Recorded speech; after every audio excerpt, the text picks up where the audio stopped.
आदरणीय अध्यक्ष महोदय, मैं आपको धन्यवाद देना चाहती हूं कि इस महत्वपूर्ण मुद्दे पर आपने मुझे बोलने का मौका दिया।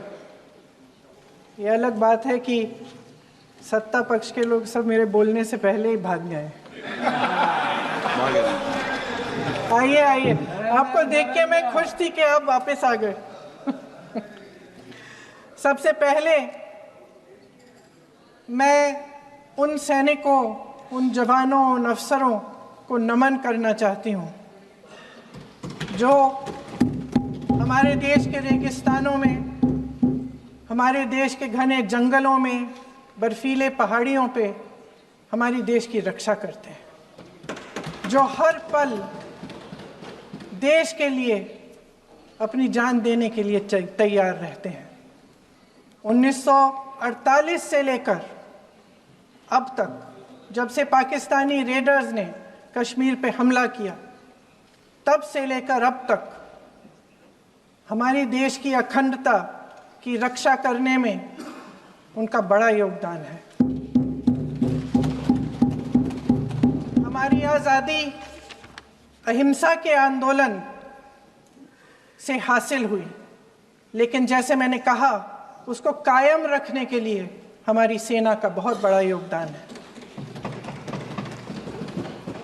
अध्यक्ष महोदय, कल मैं सदन में बैठी हुई सबके भाषण सुन रही थी। आदरणीय रक्षा मंत्री महोदय ने बोला, सत्ता पक्ष के कई मंत्रियों ने बोला। 1 घंटे का रक्षा मंत्री जी का लंबा भाषण था। सुनते सुनते एक बात मुझे बहुत खटक रही थी।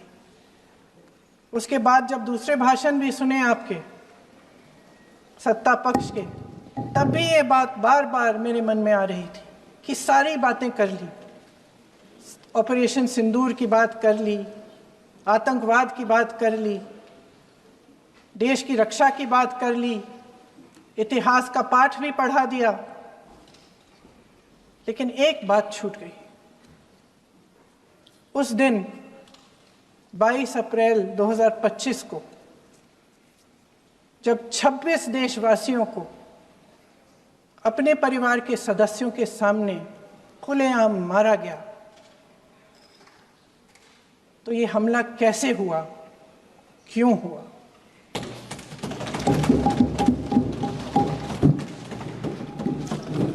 अध्यक्ष महोदय, ये लोग बैसारन वैली में, पहलगाम के पास कश्मीर में क्या कर रहे थे?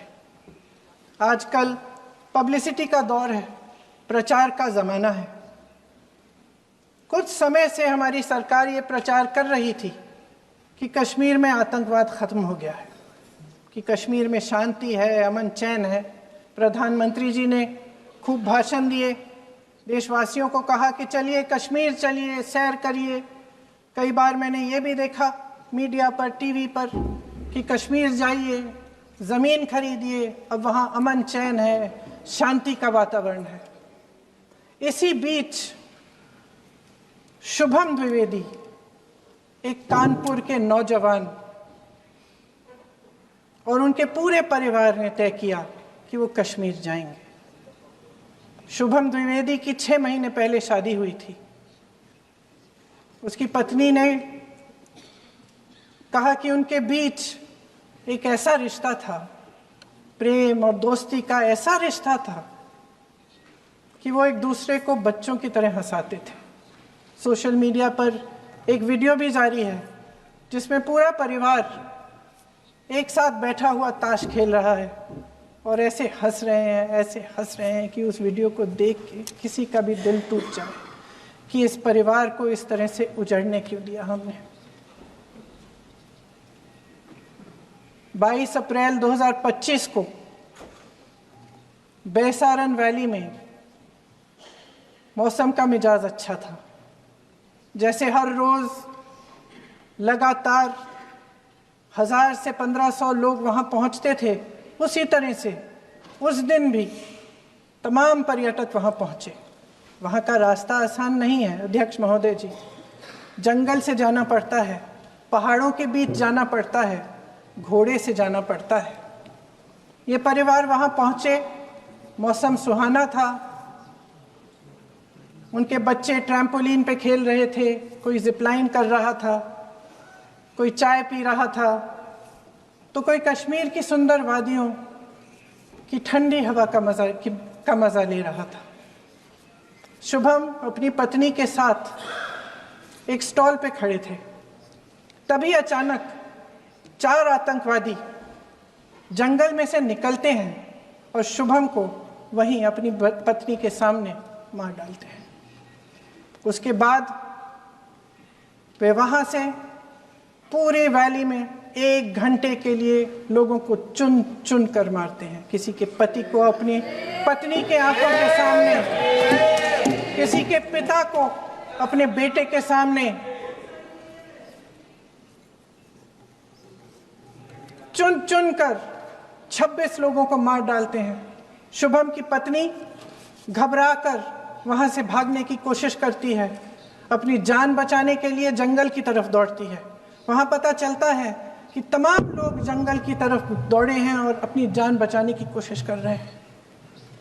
कोई अपने बेटे का हाथ पकड़ के पहाड़ों पर घसीटता हुआ जा रहा है, कोई कश्मीरी घोड़े वालों और गाइडों की मदद लेते हुए चले जा रहा है। कोई रास्ता नहीं है, कोई तरीका नहीं है, लेकिन किसी न किसी तरह से शुभम की पत्नी के शब्दों में किसी ऐसी शक्ति ने हमको बचा कर रखा कि हमें किसी न किसी तरह से हम अकेले नीचे पहुंचे। और मैं उनके लफ्ज पढ़ना चाहती हूं, क्योंकि उन्होंने कहा कि इस पूरे समय जब 1 घंटे के लिए चुन चुन कर भारतीय नागरिकों को मारा जा रहा था, इस पूरे समय उसे एक सुरक्षाकर्मी नहीं दिखा, एक सैनिक नहीं दिखा।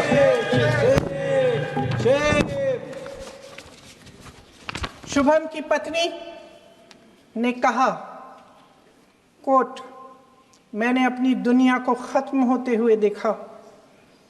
अपनी आंखों के सामने एक सिक्योरिटी गार्ड नहीं था।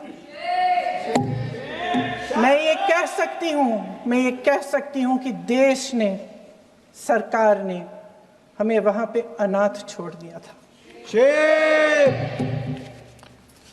सिक्योरिटी क्यों नहीं थी वहां पे एक सैनिक क्यों नहीं दिखा? क्या सरकार को मालूम नहीं था कि यहां रोज 1000 से 1500 पर्यटक जाते हैं? क्या सरकार को मालूम नहीं था कि यहाँ के पहुंचने के लिए जंगल के रास्ते से जाना पड़ता है? अगर कुछ हो जाएगा तो लोग वहां से निकल नहीं पाएंगे। एक चिकित्सा का इंतजाम नहीं था, फर्स्ट एड का इंतजाम नहीं था, कोई इंतजाम नहीं था, ना सुरक्षा का ना फर्स्ट एड का। इन लोगों को भगवान भरोसे छोड़ दिया गया। ये लोग वहां पे इस सरकार के भरोसे गए और इस सरकार ने उन्हें भगवान भरोसे छोड़ दिया।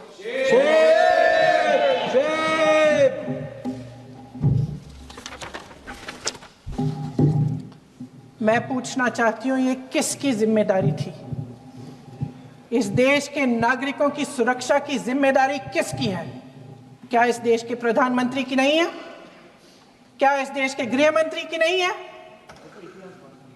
क्या इस देश के रक्षा मंत्री की नहीं है? क्या एनएसए की नहीं है? अध्यक्ष महोदय, पहलगाम हमले से सिर्फ 2 हफ्ते पहले हमारे गृह मंत्री महोदय जी कश्मीर गए थे। किस लिए गए थे? जो सुरक्षा की व्यवस्था है इसको देखने के लिए गए थे, इसको रिव्यू करने के लिए गए थे। और उन्होंने वहां कहा कि आतंकवाद पर विजय प्राप्त हुई है। ये 2 हफ्ते पहले है। 3 महीने बाद जेएनके के गवर्नर साहब एक आम इंटरव्यू में ऐसे ही चलते चलते कह देते हैं कि हाँ, बैसारन वैली में बहुत लापरवाही हुई और इसके लिए मैं जिम्मेदारी लेता हूँ। ऐसे ही चलते चलते, और वो बात होती है, ख़त्म भी वहाँ होती है और वहीं ख़त्म हो जाती है। उनसे जिम्मेदारी ली भी नहीं जाती, कोई सवाल नहीं उठाता, कोई जवाब नहीं देता। अध्यक्ष महोदय, उस हमले की जिम्मेदारी एक आतंकवादी गुट जिसका नाम TRF है थोड़े दिनों बाद लेती है। कौन है ये TRF? 2019 में ये गुट बना। 2020 में इसने कश्मीर में आतंकवाद का काम शुरू कर दिया और अप्रैल 2020 से लेकर 22 अप्रैल 2025 तक इन्होंने 25 आतंकवादी हमले किए। गृह मंत्री महोदय ने जब यूपीए सरकार के समय के आतंकवादी हमले गिने तो लगभग 25 गिनवाए थे अभी अपने भाषण में। इस गुट ने कश्मीर में 25 हमले 2020 और 2025 के अंदर एक पूरी लिस्ट है इन हमलों की। मेरे पास इतना समय नहीं है इसलिए मैं एक एक को नहीं पढ़ना चाहती, लेकिन मैं इतना कहूंगी कि इनमें रियासी का हमला भी था 2024 का, जिसमें 9 लोग मारे गए और 41 लोग घायल हुए। कुल मिलाकर 2020 से लेकर 22 अप्रैल 2025 तक TRF ने 41 सेना और सुरक्षा कर्मियों की हत्या की, 27 सिविलियन की हत्या की और 54 लोगों को घायल किया था। भारत सरकार ने TRF को आतंकवादी संगठन का दर्जा कब दिया? 2020 में दिया, 2021 में दिया, 2022 में दिया, 2023 में दिया। 3 साल बाद, 3 सालों के लिए ये आतंकवादी गतिविधियां कर रहे हैं और आप इनको आतंकवादी संगठन तब कहते हैं 2023 में। इसकी क्या वजह थी? ये सब सरकार के संज्ञान में था और आप मुझे बताना चाहते हैं, सत्ता पक्ष के नेता बताना चाहते हैं कि ये सब आपके संज्ञान में था, लेकिन कोई भी एक ऐसी एजेंसी नहीं है हमारी सरकार की जिसको पता चला कि ऐसा हमला, ऐसा भयानक हमला होने जा रहा है हमारे देश में, कि पाकिस्तान में बैठे हुए इस हमले की योजना बन रही है कि हम भारत जाके हैवानियत करेंगे, 26 लोगों को मार डालेंगे और हमें पता ही नहीं है। क्या ये हमारी एजेंसियों की विफलता है कि नहीं है? ये बहुत बड़ी विफलता है, एक बहुत बड़ी विफलता है। जानते थे कि ये गुट है, जानते थे कि 5 सालों से ये आतंकवादी हमले कर रहा है, अध्यापकों को मारा, आर्मी के बड़े बड़े अफसरों को मारा, आम जनता को मार डाला, पुलिस वालों को मार डाला, और आप इन पे निगरानी नहीं रख रहे थे। और ये जो एजेंसियां हैं इनकी जिम्मेदारी कौन लेगा? क्या IB चीफ ने अपना इस्तीफा दिया? क्या किसी ने इस्तीफा दिया? गृह मंत्री जी के कार्य क्षेत्र में आता है इंटेलिजेंस ब्यूरो। क्या गृह मंत्री जी ने इस्तीफा दिया? इस्तीफा छोड़िए, जिम्मेदारी ली।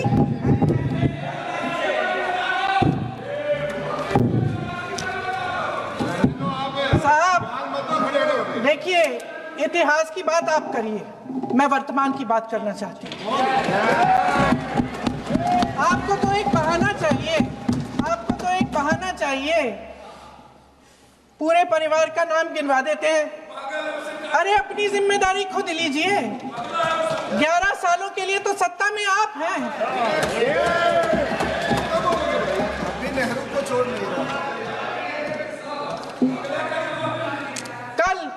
कल माननीय गौरव गोगोई जी ने अपने भाषण में पूछा गृह मंत्री जी से, क्या आपकी जिम्मेदारी नहीं थी? मैं देख रही थी। राजनाथ जी, रक्षा मंत्री जी यूं अपना सर हिला रहे थे, कुछ बोले नहीं। अंदर से ये महसूस हुआ होगा कि यहाँ कुछ जिम्मेदारी थी, लेकिन माननीय गृह मंत्री महोदय जी हंस रहे थे, वे हंस रहे थे।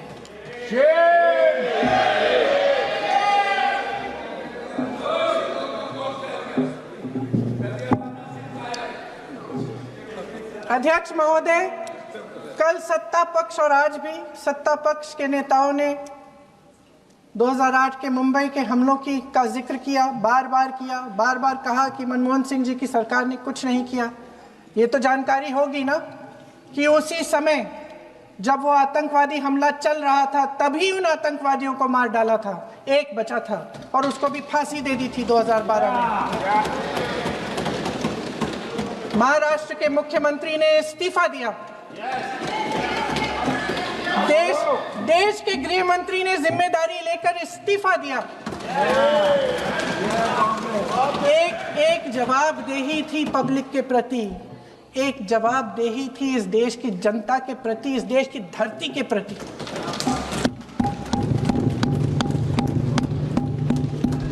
राजनाथ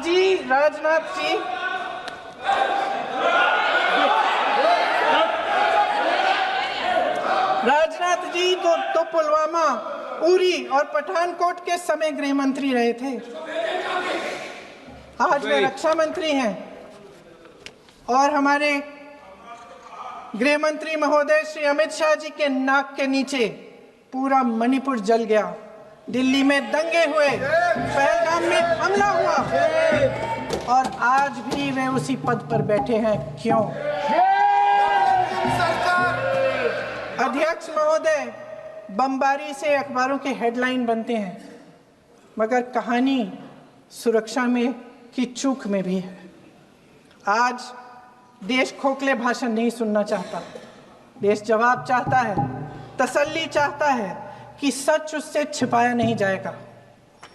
देश जानना चाहता है कि उस दिन अप्रैल 22, 2025 को क्या हुआ और क्यों हुआ। आप तो खुद अपनी पीठ थपथपाने में लगे रहते हैं।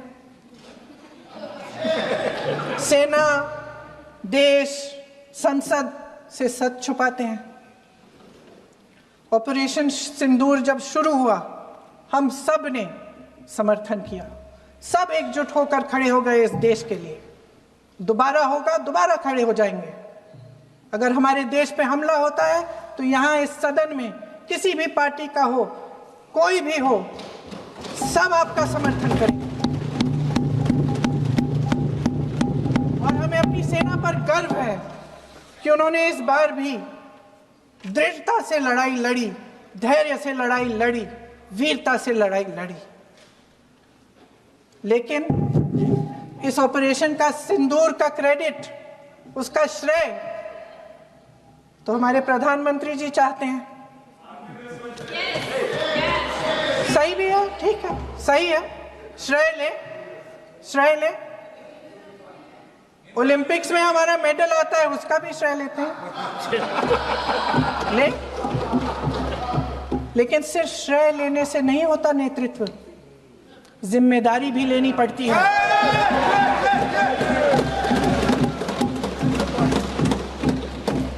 देश के इतिहास में ये पहली बार हुआ, देश के इतिहास में ये पहली बार हुआ कि जंग होते होते ही रुक गई है जी। और इस रुकावट का ऐलान हमारी सरकार, हमारी सेना नहीं करती, अमेरिका के प्रेसिडेंट करते हैं, अमेरिका के राष्ट्रपति करते हैं। ये हमारे प्रधानमंत्री महोदय की गैर जिम्मेदारी का सबसे बड़ा प्रतीक है। आज गृह मंत्री जी ने इस बात पर उल्लेख किया। उन्होंने कहा, उनके शब्दों में उन्होंने कहा कि पाकिस्तान के पास शरण में आने के बजाय कोई चारा ही नहीं था। आपने शरण दिया क्यों? वो आते हैं आपके देश के अंदर, लोगों को मार डालते हैं और आप उनको शरण दे रहे हैं। क्यों दिया शरण? इसका जवाब क्यों नहीं दिया है एक भी भाषण में? जैसे ये बात उठी, शरण की बात की, हमारे गृह मंत्री जी ने इतिहास में चले गए। नेहरू ने क्या किया, इंदिरा गांधी ने क्या किया, यहां तक कि मेरी मां के आंसुओं तक चले गए। लेकिन इस सवाल का जवाब नहीं दिया कि ये सीज फायर हुआ क्यों, ये जंग रुका क्यों, और तब क्यों रुका जब दुश्मन के पास कोई चारा नहीं था हमारे श्रेय में आने के बजाय। क्यों रुका ये जंग? इसका जवाब नहीं दिया। धन्यवाद। आप देंगे?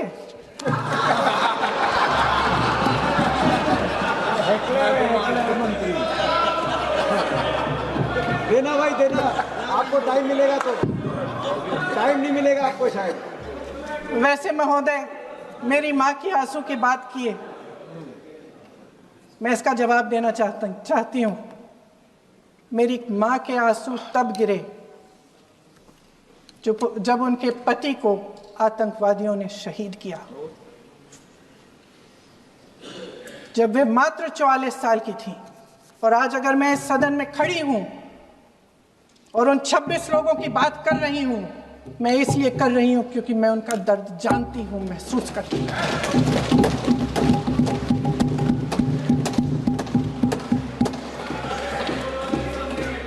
अध्यक्ष महोदय, मैंने कहा कि देश का नेतृत्व सिर्फ उपलब्धियों का श्रेय लेने से मजबूत नहीं होता। सफलता और विफलता दोनों की जिम्मेदारी लेने से बुलंद होता है। ये सोने का ताज नहीं है, कांटों का ताज है।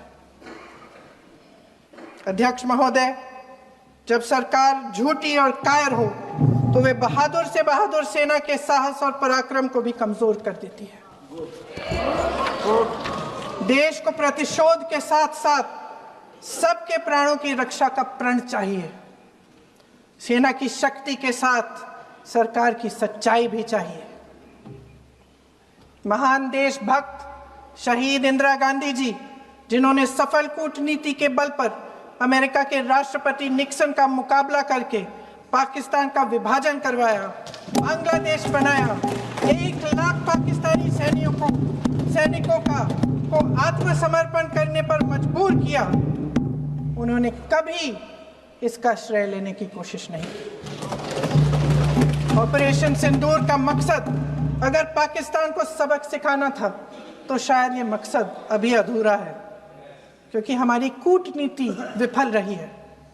इसका प्रमाण यही है कि ऑपरेशन सिंदूर के बाद एक पाकिस्तानी जनरल, जिसके हाथ खून से रंगे थे, अमेरिका के राष्ट्रपति के साथ बैठकर लंच खा रहे थे।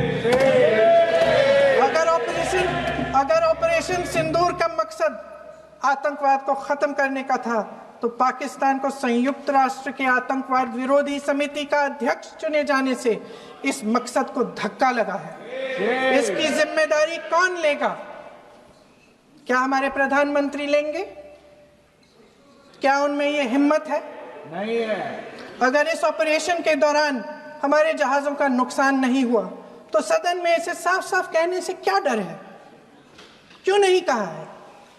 कल भी रक्षा मंत्री जी ने कहा कि हमारे इंफ्रास्ट्रक्चर का नुकसान नहीं हुआ, तो जहाजों के बारे में भी बता दें, साफ साफ बता दें, क्या हर्ज है? सच्चाई तो है। सवालों से बचने के लिए ये सरकार हमेशा प्रयास करती है। इसकी राजनीतिक कायरता बेमिसाल है। देशवासियों के प्रति जवाबदेही का एहसास ही नहीं है। सच्चाई ये है कि इनके दिल में जनता के लिए कोई जगह नहीं है। सब राजनीति है, सब पीआर है, सब प्रचार है, सब पब्लिसिटी है। देश की जनता के लिए आपके हृदय में कुछ नहीं रहा। बहुत समय हो गया है आप इस प्रचार में ही लिप्त हैं, जनता को देख नहीं पा रहे हैं। जी मानिए। जो पहलगाम में हुआ, खत्म करती हूँ, जो पहलगाम में हुआ उससे हर एक देशवासी के दिल पे चोट पहुंची है। हिमांशी नारवाल की गुहार ने हम सबको शर्मिंदा किया है। इसीलिए मैं आज यहाँ खड़े हुए एक आखिरी बात करना चाहती हूँ।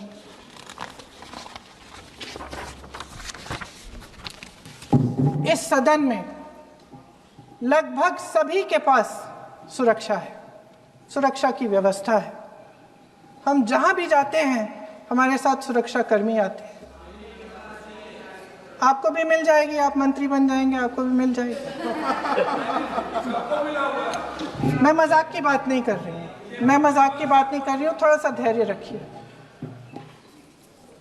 उस दिन पहलगाम में 26 परिवार उजड़ गए।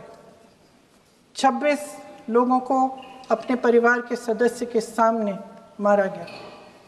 26 बेटे, पति, पिता गुजर गए। उनमें से 25 भारतीय थे। भारतीय थे।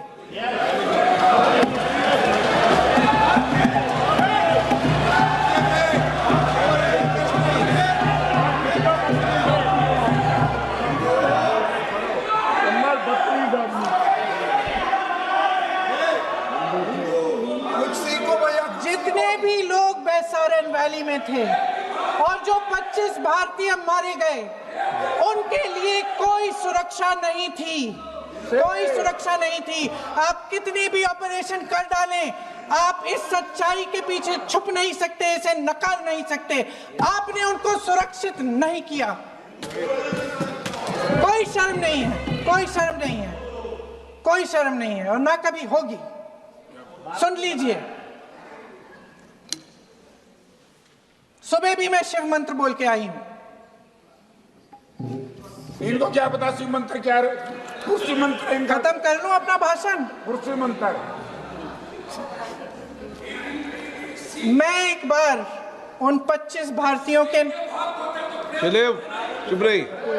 मैं एक बार उन 25 भारतीयों के नाम इस सदन में पढ़ना चाहती हूं, ताकि यहां बैठे हर सदस्य को यह एहसास हो कि वे भी हमारी तरह इंसान थे। किसी राजनीतिक बिसात के मोहरे नहीं थे। वे भी इस देश के बेटे थे। वे भी इस देश के शहीद हैं। उनके परिजनों के प्रति हम सब की जवाबदेही बनती है। उन्हें सच्चाई जानने का हक है। समीर गुहा भारतीय, बिट्टन अधिकारी, मनीष रंजन, हेमंत सुहास जोशी, विनय नारवाल, सुशील नथनियल, अतुल श्रीकांत मोने, सैयद आदिल हुसैन शाह, नीरज वानी, एन रामचंद्रन, संजय लक्ष्मण लेले, मानिए प्लीज। दिनेश अग्रवाल, दिलीप दिल से, प्रशांत कुमार सतपति, JS चंद्रमौली। अब आप बोलिए, अब आराम से। JS चंद्रमौली, यतीश परमार, S मधुसूदन राव, सदस्य नारेबाजी का सदन नहीं है। शैलेश कलाटिया, ये तरीका ठीक नहीं है आपका। मंजुनाथ राव, कौस्तभ गणबोते, शुभम द्विवेदी,